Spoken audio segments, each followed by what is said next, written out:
আমি আমার দেশের মানুষের স্বার্থ নিয়ে কথা বলার এবং সেই স্বার্থ রক্ষা করার চেষ্টা করেছি মাননীয় স্পিকার। এই সফরের মাধ্যমে যদি দেশের মানুষের কোনো অর্জন হয়ে থাকে সেটি এই দেশের মানুষের অর্জন মাননীয় স্পিকার।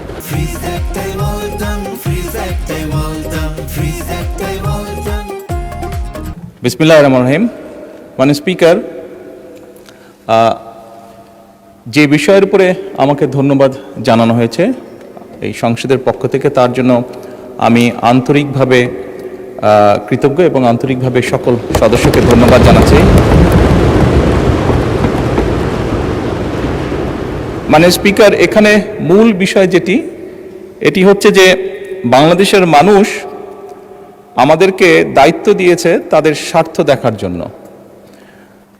আমাদের দলের অবস্থান থেকে আমরা একটি স্লোগান ব্যবহার করি, সেটি হচ্ছে যে বাংলাদেশ ফার্স্ট বা বাংলাদেশ প্রথম।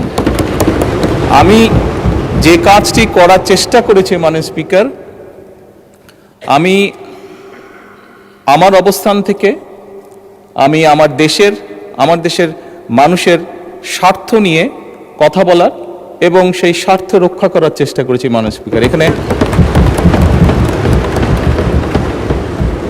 মাননীয় স্পিকার, এখানে আমাদের কারোরই কোনো ব্যক্তিগত কোনো বিষয় নেই।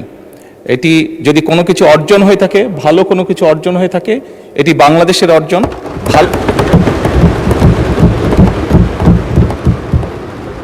এই সফরের মাধ্যমে যদি দেশের মানুষের কোনো অর্জন হয়ে থাকে সেটি এই দেশের মানুষের অর্জন মাননীয় স্পিকার। তবে মাননীয় স্পিকার, যেহেতু সংসদের সকল সদস্য, বিশেষ করে বিরোধী দলীয় নেতা, উনিও উৎসাহ প্রদান করেছেন দেশের জন্য, দেশের মানুষের পক্ষে কাজ করার জন্য, সেজন্য আবারও আমি আমার ব্যক্তিগত পক্ষ থেকে সকল সদস্য, বিরোধী দলীয় নেতা সহ সকল সদস্যকে আন্তরিকভাবে ধন্যবাদ জানাচ্ছি। ধন্যবাদ।